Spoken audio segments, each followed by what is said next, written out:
السلام عليكم ورحمة الله تعالى وبركاته. إليكم تصحيح الامتحان الجهوي الموحد لنيل شهادة السلك الإعدادي دورة يوليوز 2022 جهة سوس مسا.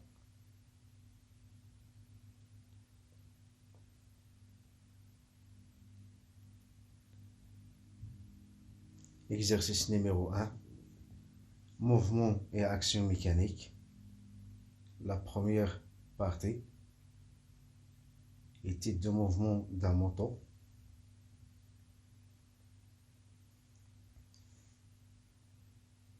Une moto roule avec une vitesse constante V est égal à 36 km fois heure à la puissance moins 1, c'est-à-dire km par heure, sur une route horizontale suivant une ligne rectiligne.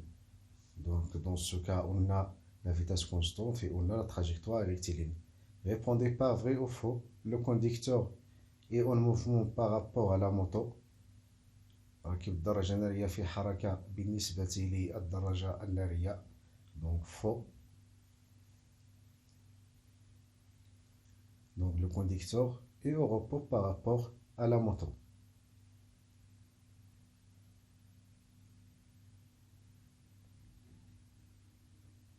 Le conducteur est en mouvement par rapport à la route. Vrai. راكب الدراجة النارية في حركة بالنسبة للطريق وفي حالة سكون بالنسبة للدراجة النارية. Donc le conducteur est en mouvement par rapport à la route et au repos par rapport à la moto.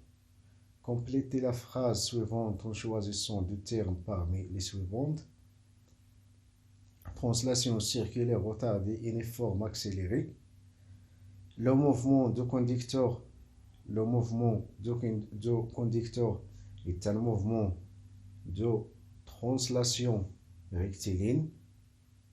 حركة راكب الدراجة النارية هي حركة إزاحة مستقيمية. لماذا؟ لأن الطريق طريق مستقيمية.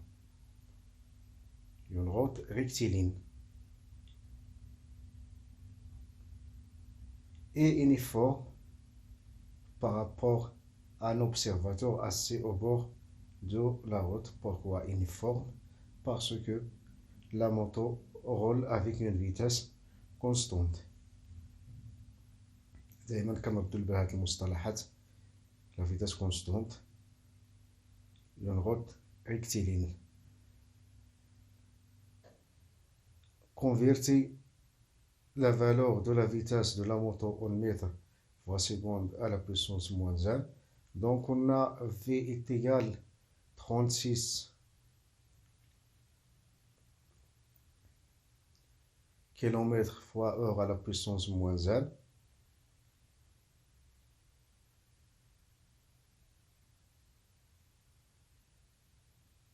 Donc pour convertir la vitesse de km par heure en mètres par seconde, il faut diviser par 3,6. Donc il est égal à 36 divisé par 3,6 mètres fois seconde à la puissance moins 1. دائما باش نحولوا السرعة من الكيلومتر على الساعة للمتر على الثانية كنقسموا على 3.6. وباش نحولوا السرعة من المتر بار سيكوند للكيلومتر بار اور كنضربوا في 3.6. ثم يجب الانتباه المرحلة اللي قسمنا على 3.6 ولا في المرحلة اللي فاش غادي نضرب على 3.6 كنغيروا الوحدة السابقة بالوحدة الجديدة. كما كتلاحظوا هنايا الوحدة السابقة كانت كيلومتر على الساعة، اللي قسمنا على 3.6 مبقاتش كيلومتر على الساعة ولات متر فوا سيكوند على بويسونس موان 1. est égal 10 mètres fois seconde à la puissance moins 1.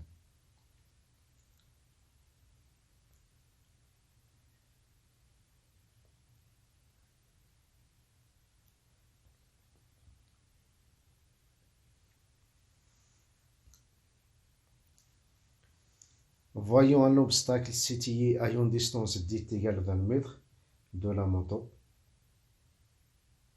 Donc la distance entre la moto et l'obstacle est 20 mètres. Le conducteur décide de freiner. L'arrêt de la moto n'est pas immédiat, il comporte deux phases. La phase 1, phase de réaction où la vitesse de la moto reste constante, 36 km/h. La durée de cette phase TR est égale à 1 seconde, c'est-à-dire le temps de réaction. La phase 2, la phase de freinage, où la distance parcourue par la moto est DDF est égale à 13 mètres, c'est-à-dire la distance de freinage. Calculer la distance DDR parcourue pendant la phase de réaction.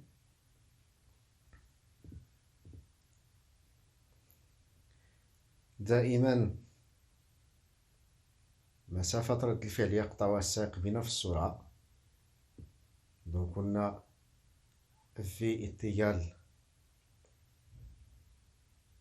36 km/h.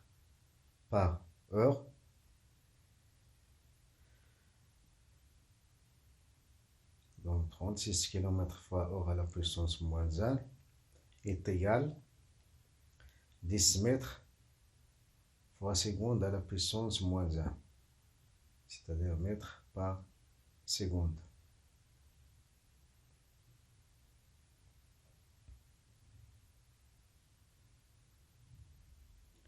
Et on a le temps de réaction en seconde, ITR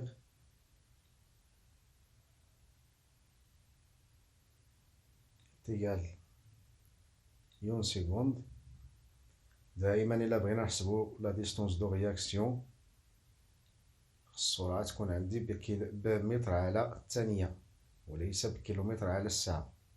Donc on sait que D de R est égal à V fois TR. Donc pour calculer la distance de réaction, on applique la relation D de R est égal à V fois TR.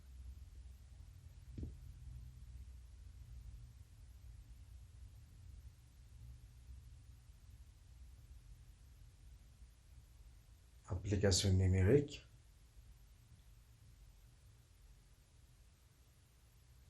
Dix mètres fois seconde à la puissance moins 1 fois en seconde.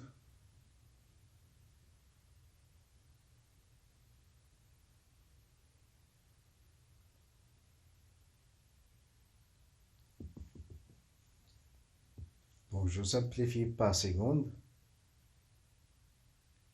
est égal à 10 mètres.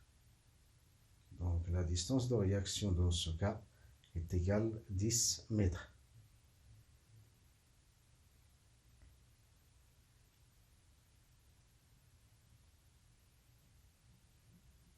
Quelle est la nature du mouvement pendant la phase de freinage? Donc pendant la phase de freinage, la vitesse est diminuée. Alors le mouvement est un mouvement retardé. Donc on dit mouvement retardé ou bien ralenti ou bien décéléré. Donc mouvement de translation, car la route est rectiligne. Donc mouvement de translation rectiligne retardé, car la vitesse est diminuée au corps de freinage, retardé ou bien ralenti, c'est la même.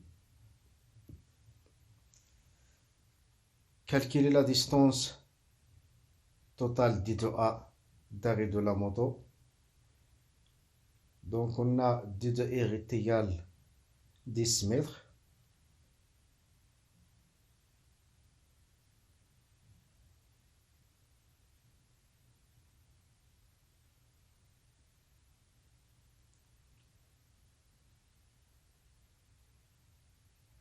Et d de F est égal à 13 mètres. Donc d de R signifie la distance de réaction, d de F signifie la distance de freinage.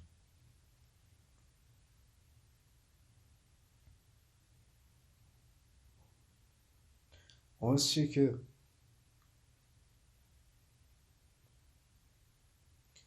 d de A est égal à d de R plus d de F.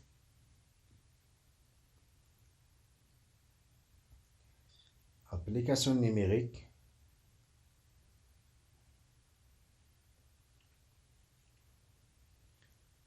10 mètres plus 13 mètres est égal 23 mètres. Donc la distance d'arrêt des doigts est égale 23 mètres. Donc des doigts est égal 23 mètres. Et on a la distance entre la moto et l'obstacle, D est égal 20 mètres. Donc la moto va-t-elle percuter l'obstacle? Donc on a la distance D de A est supérieure à D. Donc la moto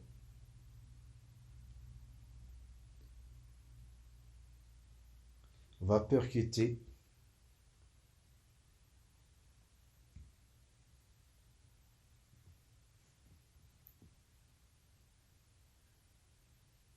ou bien frapper l'obstacle, car la distance d'arrêt est supérieure à la distance entre l'obstacle et le moto. Donc selon les données, la distance entre l'obstacle et le moto est égale 20 mètres. Donc la moto va percuter ou bien frapper l'obstacle, car D de A est supérieur à D.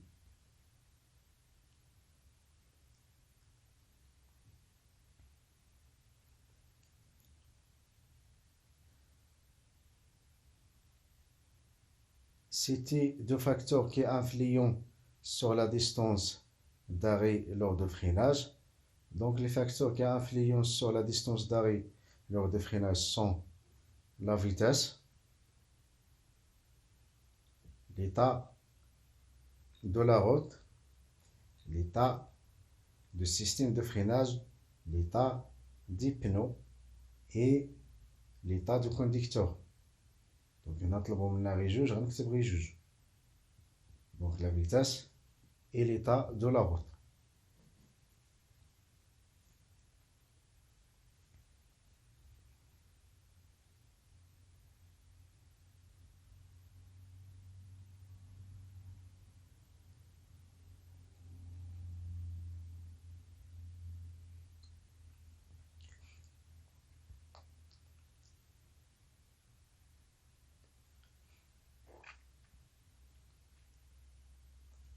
La partie 2, les actions mécaniques et les forces.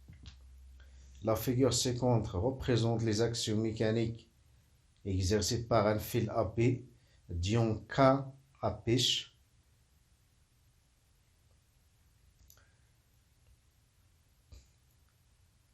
Donc sur la figure, on a représenté deux forces T et F avec l'échelle à cm pour 2 newtons. Complétez la phrase suivante par les mots qui conviennent. Donc كما كتلاحظوا هنايا حسب الشكل طول السهم الذي يمثل القوة T F هو 3 سنتيمتر. Donc complétez la phrase suivante par les mots qui conviennent. Une balance et une force newton, un dynamomètre gramme. Donc une action mécanique est modélisée par une force. التأثير الميكانيكي نقرنه بقوة. dont l'intensité est mesurée par un dynamomètre.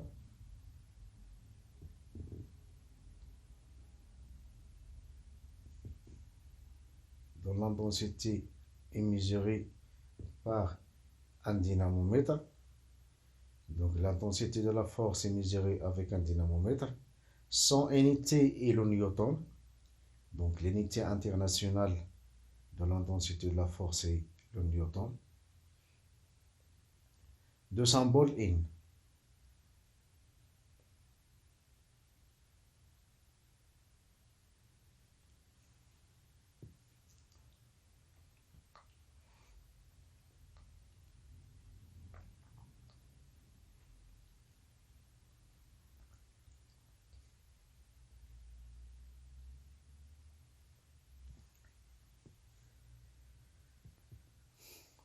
Entourer la mauvaise réponse.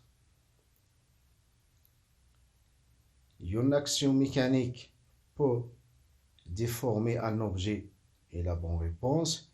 Une action mécanique pour modifier la trajectoire d'un objet et la bonne réponse. Une action mécanique pour modifier la masse d'un objet et la mauvaise réponse.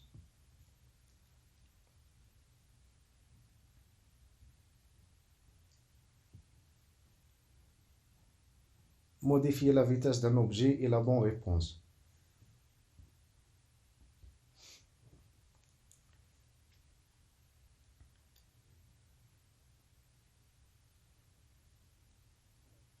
Relier chaque force à ce qui lui correspond. Donc on a deux forces, la force T et la force F.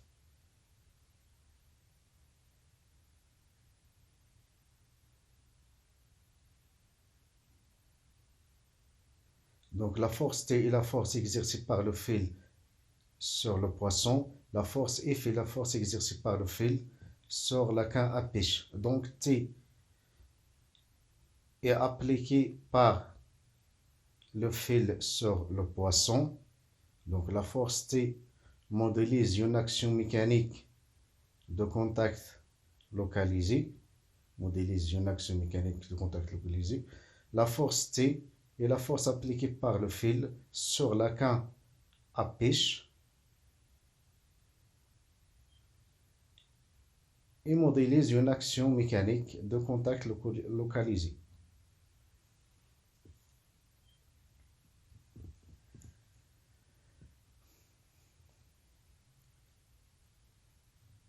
Donc, le point d'action de la force T est A, le sens de A vers B, la direction c'est la droite AB, la longueur de la flèche qui représentait 3 cm. Donc, détermine les caractéristiques de la force T. Donc, point d'application c'est le point A, c'est-à-dire l'origine de la flèche qui représente la force T. La droite d'action, bien la direction c'est la droite AB ou bien le fil AB.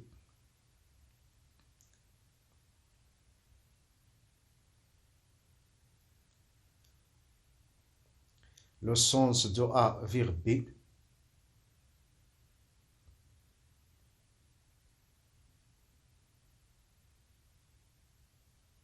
L'intensité, dans ce cas on applique la règle de 3. Donc d'après la figure, on a la longueur de la flèche qui représente la force T est égale à 3 cm. Et selon l'échelle, 1 cm par 2 newtons. Donc T est égal à 3 fois 2 newtons est égal à 6 newtons.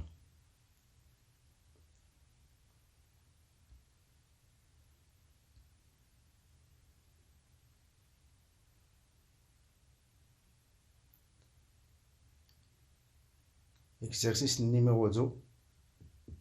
Le thermoplongeur d'un lave-linge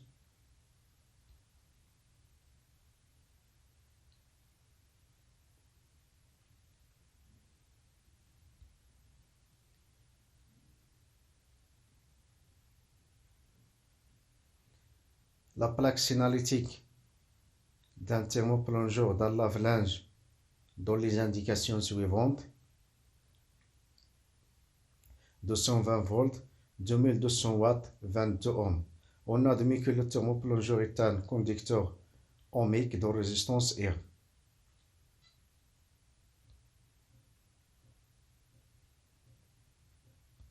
Relier chaque indication à son nom et son symbole. Donc la puissance nominale est 2200 watts, la résistance 22 ohms, la tension nominale 220 volts.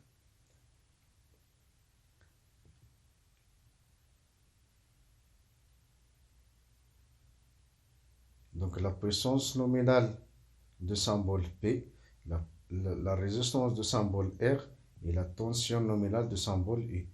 Donc E est égal à 220 volts, P est égal à 2200 watts, R est égal à 22 ohms.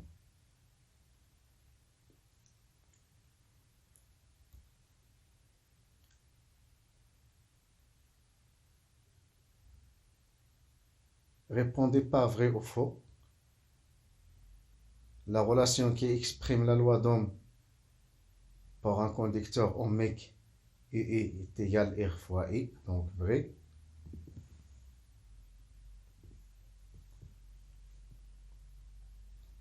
La puissance électrique consommée par un appareil de chauffage est donnée par la relation P est égal I fois I. Donc vrai.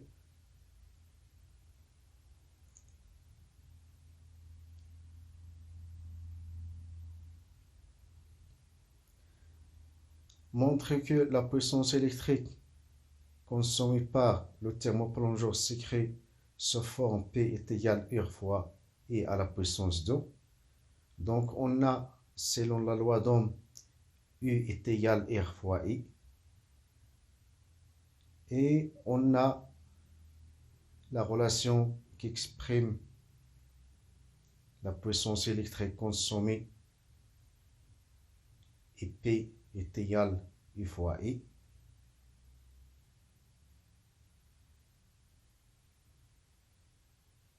Donc on a U est égal R fois I. Et la puissance électrique consommée P est égal U fois I.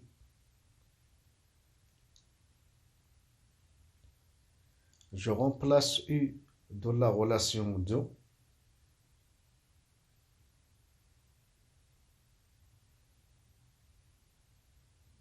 Donc la relation 2 devient P est égal R fois I fois I.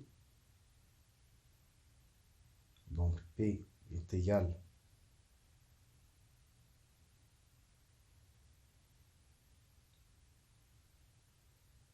R fois I fois I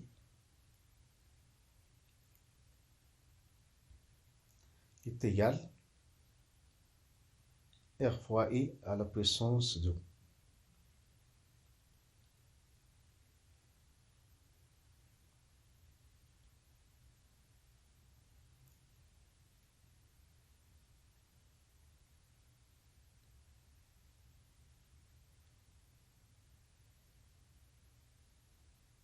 Déduire la valeur de l'intensité efficace de courant électrique qui parcourt le thermoplongeur.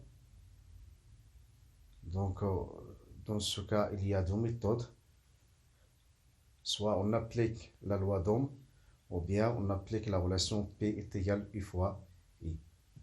Donc, on a P est égal 2200 watts.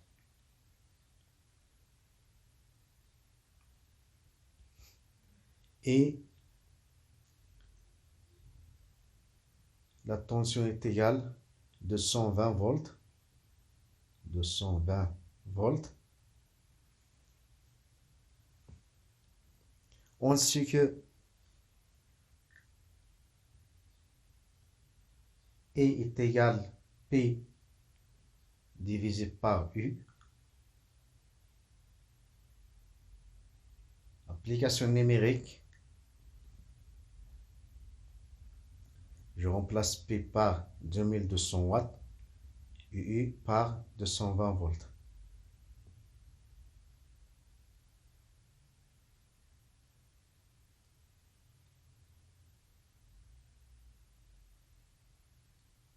est égal 10 أمبير. دونك غنحصلو على نفس النتيجة إلا طبقنا قانون أوم. إلا طبقنا العلاقة التالية E تساوي U على R. دونك عندنا U 220 فولت وعندنا R تساوي 22 أوم. دونك 222 مقسومة على 22 تساوي 10 أمبير.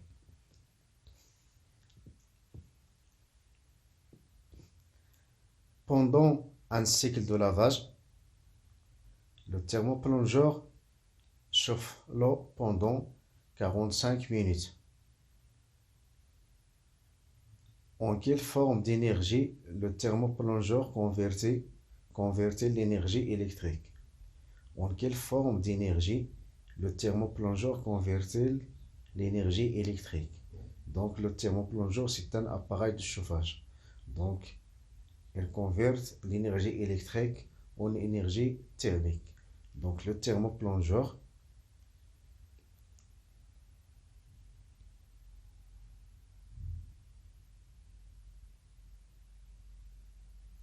convertit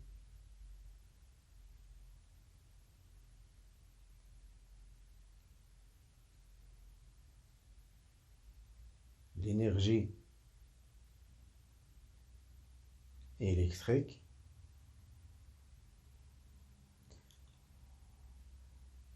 en énergie thermique.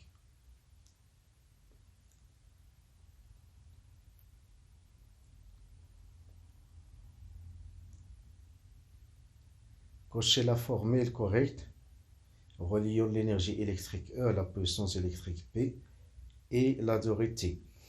Donc la formule E est égale P fois U incorrecte. La formule E est égale P divisé par T incorrecte. La formule E est égale P fois T est correcte. Et la formule E est égale T divisé par P est incorrecte. Calculer en joules, puis en watts-heure l'énergie électrique consommée par le thermoplongeur durant un cycle de lavage. Donc في هذه الحالة خصنا نحسبوا الطاقة المستهلكة بوحدتين مختلفتين بالجول وبالوات ساعة. دونك عندنا المدة الزمنية 45 دقيقة. دونك إلا بغينا نحسبوا بالجول يكفي فقط تكون عندي القدرة الكهربائية بالوات وتكون عندي المدة الزمنية بالثانية، لأن الوات فوا سيكوند يكافي الجول.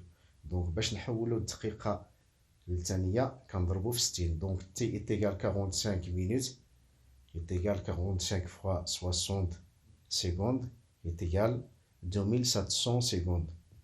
Et P est égal 2200 watts. Donc عندنا المدة الزمنية الآن بالثانية وعندنا P بالوات. إذا تطبيق ديال العلاقة. On sait que E est égal P fois T. Application numérique, je remplace P par 2200 watts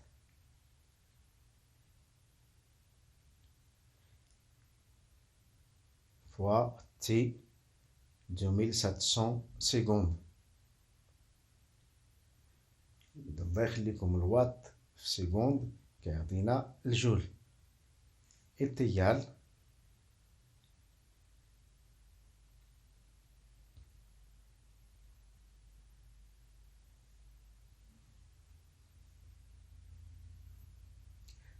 (594 fois 10 à la puissance 4 جول. الآن حسبنا بالجول لأن الجول هو الوات مضروبة في السكوند. دابا باش نحولو الوات بار اور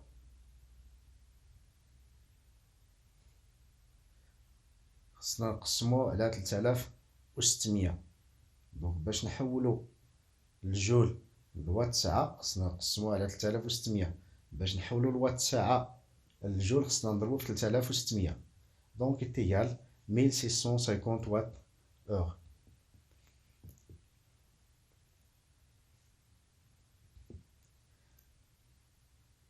Le nombre de tours effectués par le disque de compteur électrique pendant le cycle de lavage est 500 tours. Calculer la valeur de la constante de ce compteur. Donc on a l'énergie consommée est égale 1650 watts-heure. دائما إلا بغينا نحسبو تثبيتات العداد la constante de compteur أو إلا بغينا نحسبو le nombre de tours خص الطاقة الكهربائية ناخدوها بالوات ساعة. Donc on a E est égal 1650 watts-heure et N est égal 500 heures. On sait que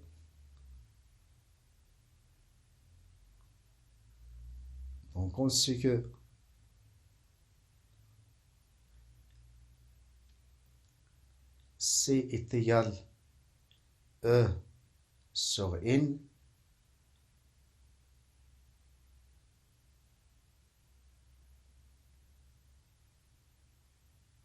Application numérique, je remplace E par 1650 watts-heure divisé par 500 heures est égal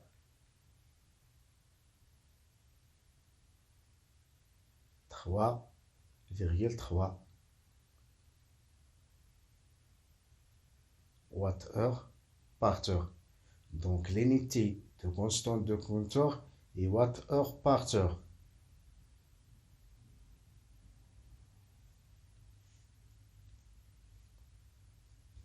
Exercice 3. Poser des bagages. Le crochet poseur figure ci-contre est un appareil adapté pour la poser. Il peut afficher la mesure en kilogrammes ou en newtons. Dans un aéroport, la valeur maximale de la masse de bagages autorisée pour chaque voyageur est fixée à 20 kg. Tout voyageur dépassant cette valeur devra payer un supplément. Donc, la masse de bagages autorisée est 20 kg. L'intensité de pesanteur G est égale à 10 newtons par kg. Donnez la signification des deux termes soulignés dans le texte ci-dessous, kilogramme. Donc, le kilogramme est l'unité internationale ou bien l'unité légale de la masse. Donc, l'unité légale de la masse.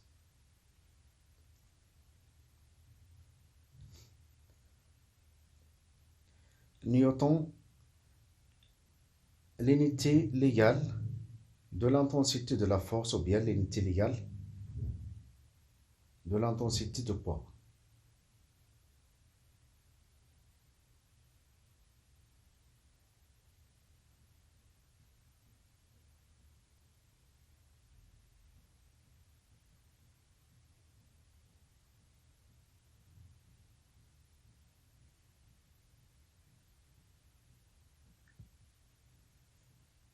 Donc le newton, l'unité de l'intensité de la force, ou bien l'unité de l'intensité de poids.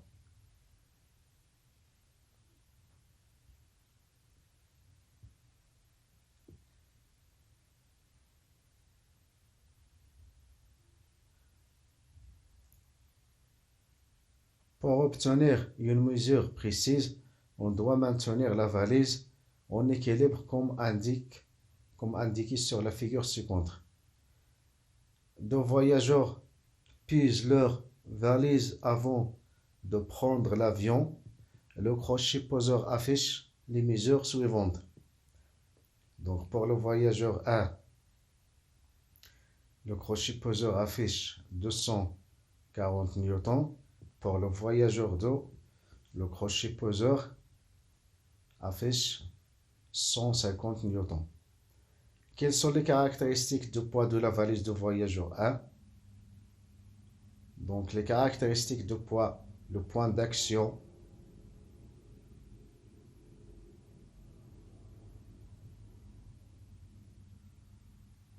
donc le point d'action de poids est toujours le centre de gravité G.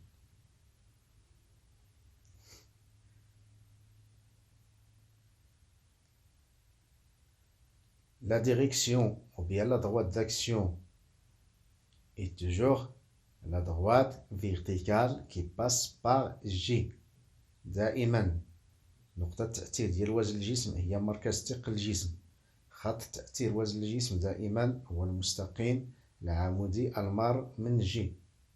Donc la droite d'action est la droite verticale qui passe par G.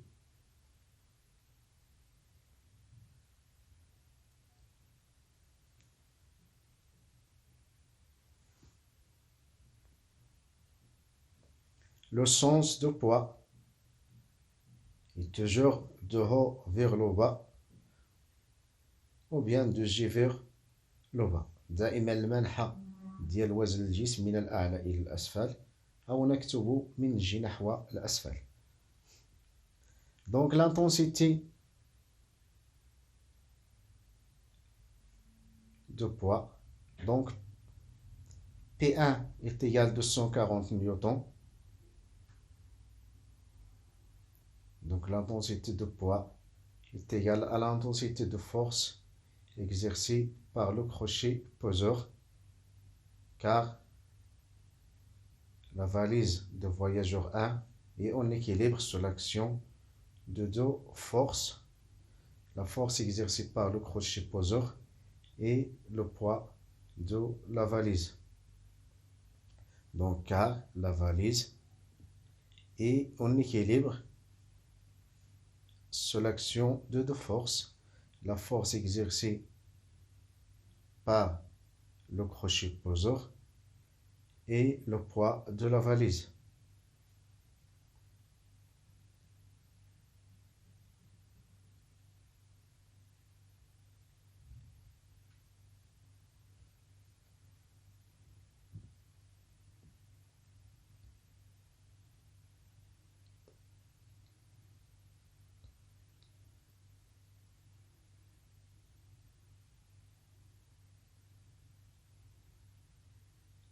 Lequel de deux voyageurs devra payer un supplément? Justifiez votre réponse. Donc, je calcule la masse de chaque voyageur. Donc, pour le voyageur 1,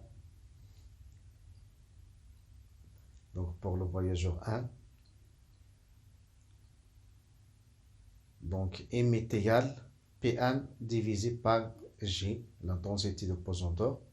Donc, M est égal P1 divisé par G est égal 240 newtons divisé par 10 newtons fois kilogramme à la puissance moins 1. Je simplifie par newton.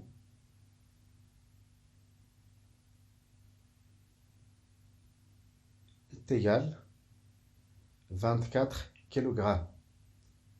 Donc la masse de bagage de voyageur 1 est 24 kg.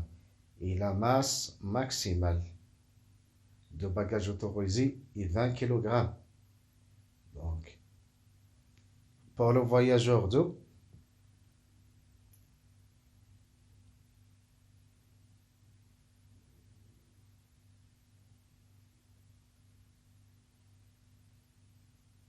donc je calcule la masse de bagage de voyageur 2.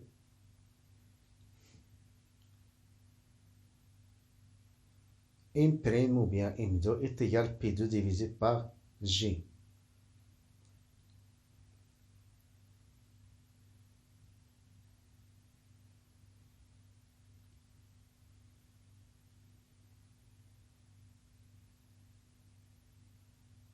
Application numérique, 150 newtons divisé par 10 newtons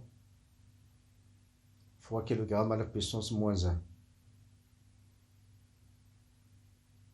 Je simplifie par N.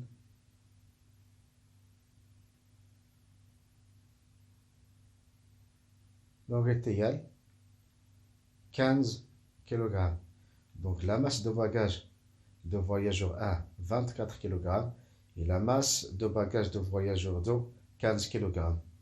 Et selon les données d'exercice, la masse maximale de bagage autorisé est 20 kg. Donc, on va dire مقارنة.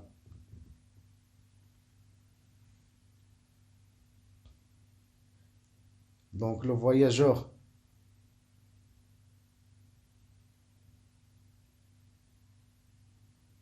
Le voyageur 1 devra payer un supplément. Le voyageur 1 devra payer un supplément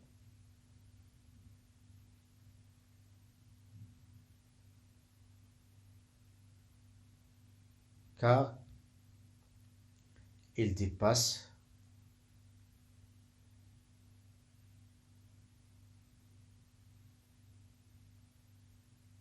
la masse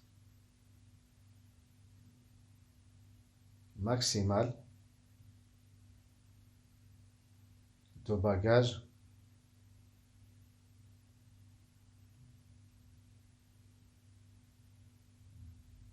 autorisé.